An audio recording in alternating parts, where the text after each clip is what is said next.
ঈদুল আজহা উপলক্ষে গত 16 জুন প্রেক্ষাগৃহে মুক্তি পেয়েছিল 5টি সিনেমা। এরপর গত 3 সপ্তাহে নতুন কোনো সিনেমা মুক্তি পায়নি। অবশেষে ঈদের চতুর্থ সপ্তাহে মুক্তি পাচ্ছে ঢালিউডের নতুন চলচ্চিত্র।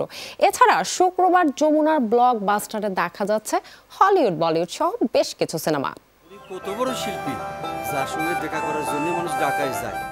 উৎসব কেন্দ্রিক জার্নি শেষে এই সপ্তাহের সিনেমা হিসেবে 12 জুলাই দেশের 5টি মাল্টিপ্লেক্সে মুক্তি পেয়েছে টলিউড তারকা পরমব্রত আর ঢাকায় শিশু র্যাম্প মডেল ইমির অভিষেক চলচ্চিত্র আজব কারখানা। সরকারি অনুদান পাওয়া সিনেমাটি নির্মাণ করেছেন শবনম ফেরদৌসী। আজব কারখানা তৈরি হয়েছে শহুরে এক রকস্টারকে নিয়ে, যে ব্যক্তি গ্রাম বাংলার বাউল শিল্পীদের সংস্পর্শে এসে নিজের জীবনে নতুন অর্থ খুঁজতে শুরু করে।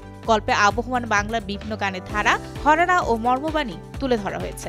এতে রকস্টারের চরিত্রে অভিনয় করেছেন পশ্চিমবঙ্গের পরমব্রত চট্টোপাধ্যায়। এরই মধ্যে বিভিন্ন আন্তর্জাতিক চলচ্চিত্র উৎসবে প্রদর্শিত হয়েছে সিনেমাটি।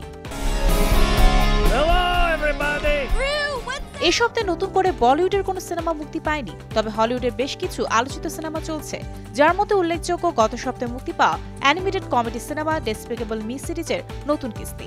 ভিলেন গ্রু ও তার মিনিয়ন্স দল আবারও হাজির পর্দায়, তবে সাথে আছে এবার জুনিয়র গ্রু।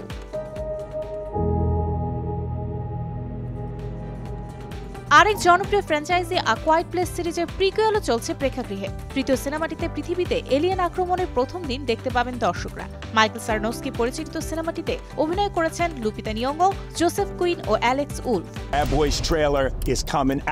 এছাড়া ব্যাড বয়েজ ফ্র্যাঞ্চাইজির নতুন সংযোজন Bad Boys Ride or Die সিনেমায় উইল স্মিথ ও মার্টিন লরেন্সের চমৎকার রসায়ন উপভোগ করছে দর্শক। মুখ্য দুই অভিনেতা ছাড়া আরও আছেন ভেনেসা হ্যাজেন্স, আলেকজান্ডার লাডউইক, এরিক ডেন।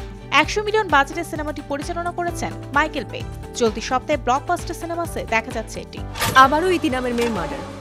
এছাড়া প্রেক্ষাগৃহে চলছে ঢালিউডের আগন্তুক ও ডার্ক ওয়াল। তবে সবচেয়ে বেশি শো নিয়ে এখনও সগৌরবে এগিয়ে আছে শাকিব খান অভিনীত ও রায়হান রাফি পরিচালিত ঈদের সিনেমা তুফান।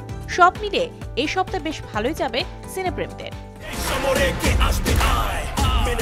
Mario Sen, showbiz tonight.